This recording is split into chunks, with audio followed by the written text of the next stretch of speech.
Alright, we are back here. I did check out the last video while I was away just to see if my voice came through on the video while I was doing the commentary. It did come through awesome.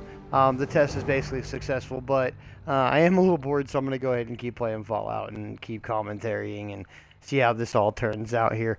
While I was watching the other video, I noticed that I had a couple of level ups. So I'm going to go ahead and do that and explain why I'm leveling up in certain ways. And we'll go from there as to, getting the game on. Now, of course, I'm going to get this toughness level. That's one of the first things I always level up. The reason I do that, of course, is very obvious. It's that I really, really, really don't like to die. And most people don't like to die in these games. So having the toughness up, having your Jesus perk down here, your life giver up, where you get extra maximum health.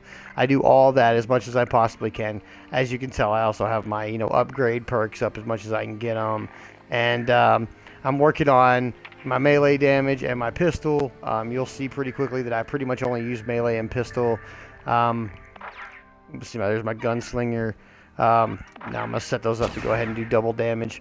I do a lot of pistol work. I don't know why this game. Normally I'll go and try to get, my big armor and rocket launchers and anything else I can get my hands on right off the bat.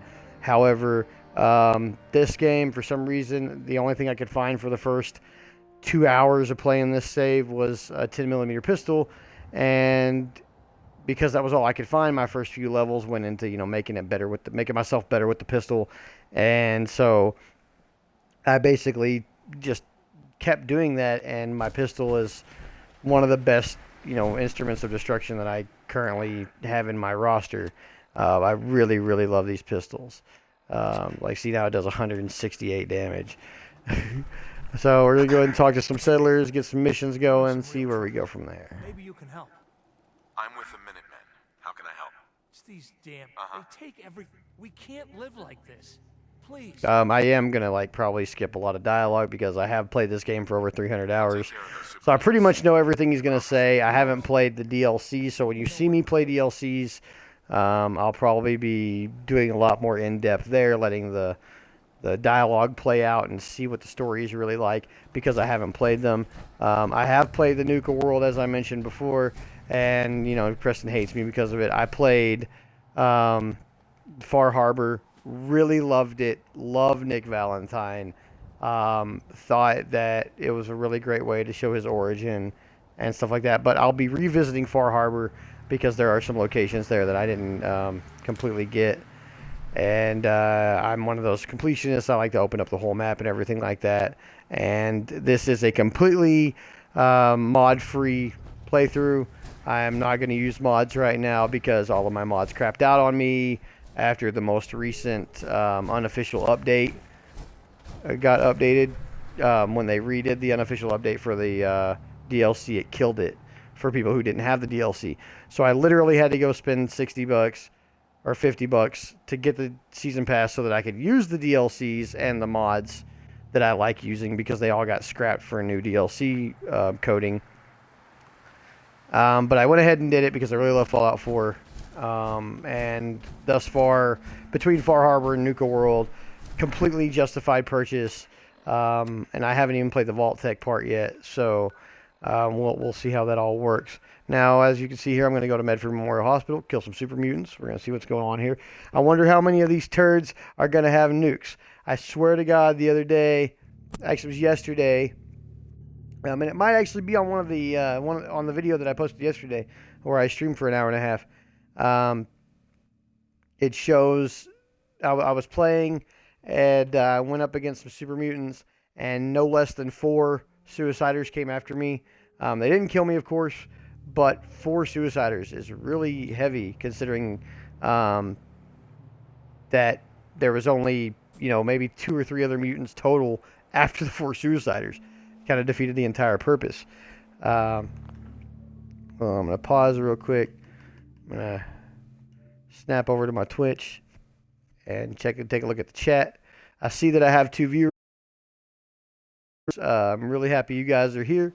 I hope you continue to watch. I'm probably a little bit boring, But if you want to hop in the chat room, I am watching the chat, and I will respond to you. Then there's the suicider I was telling you about. There's another one right there. I'm telling you guys.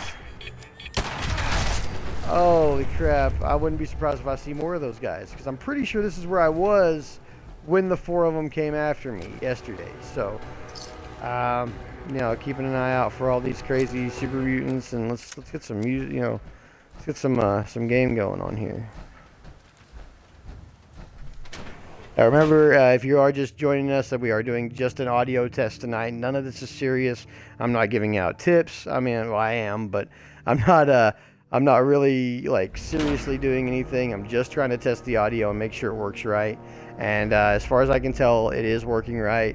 So I'm just kind of playing and streaming and getting some stream time up. And I'm going to port these videos to YouTube like I do all my videos on the Obsessive Trifecta channel. Remember to check out Obsessive Trifecta. We do video games, we do comics, and we do movies. Mostly just pop culture, really. But video games, comic, and movies, big 3 things. We're starting with video games because this is obviously the easiest way to stream and get your name out there. So, and since I already have the equipment to do so, we're going to keep doing it like this. But tomorrow night, we will be kicking off the channel for real. See, there's another suicider. I'm telling you guys, they're everywhere. Telling you guys, suiciders are everywhere, man. See, that one was right in my face. Didn't even know it. I don't even know where he came from or how it blacked out on me or any of that. Like, there we go. I'm going to turn my lights back on. So, yeah, tomorrow night, 11 p.m. Central Time. As soon as the game drops and I can get it booted up, I will be playing Ghost Recon Wildlands with or without a squad. It really does not matter to me. I am going to be playing. I am going to be streaming. I'm going to stream the game all the way through from start to beginning, from start to finish. Sorry, I'm really bad at talking. But yeah, I'm going to be streaming the game from start to finish. I will be streaming it nightly on weeknights, Monday through Friday at 11 p.m. There is no end time.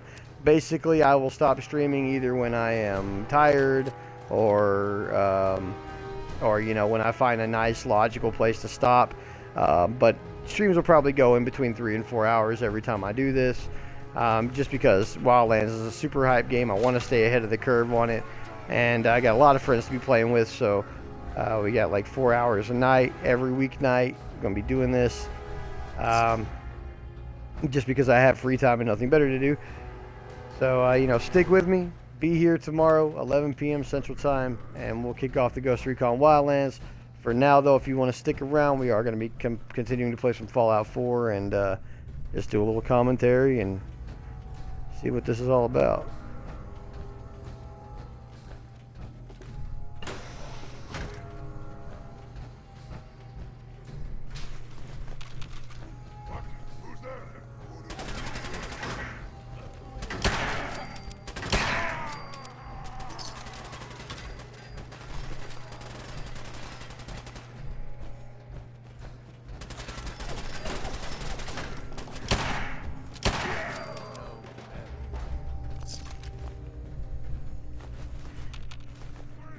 Now, if you're at all wondering why I pick up absolutely everything,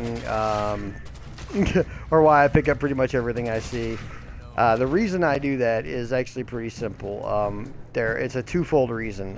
One, jet is very easy to make. It only requires plastic and fertilizer, which is really weird for a drug. It's made completely of plastic and fertilizer.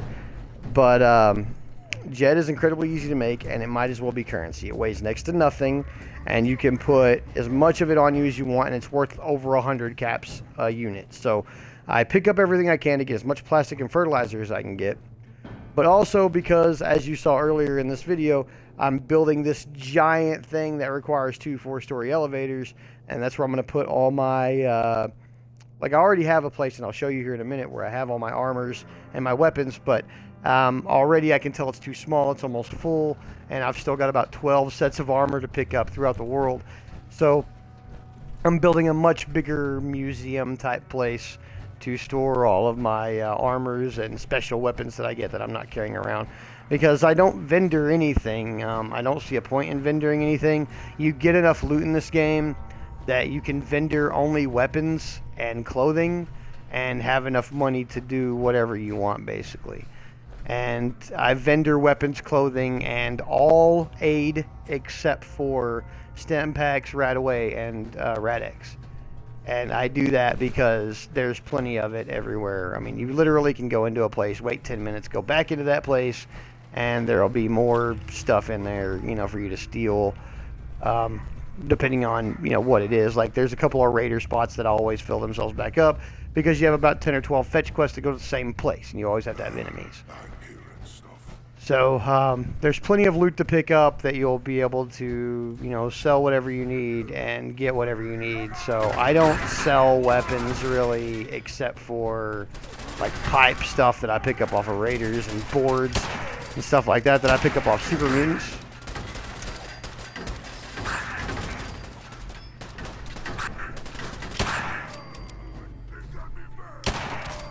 As you can see, that pistol thing I was talking about earlier is totally paying off.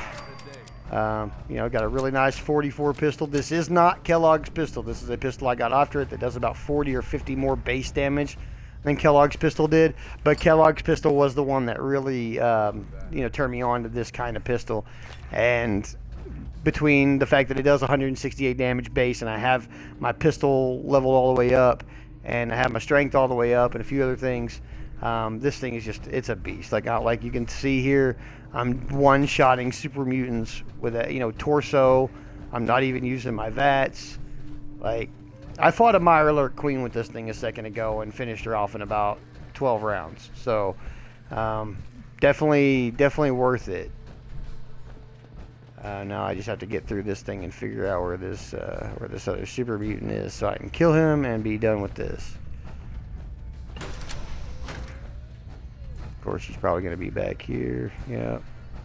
Looks like, yeah. I'm going to unlock this door, and it looks like he's probably going to be back here.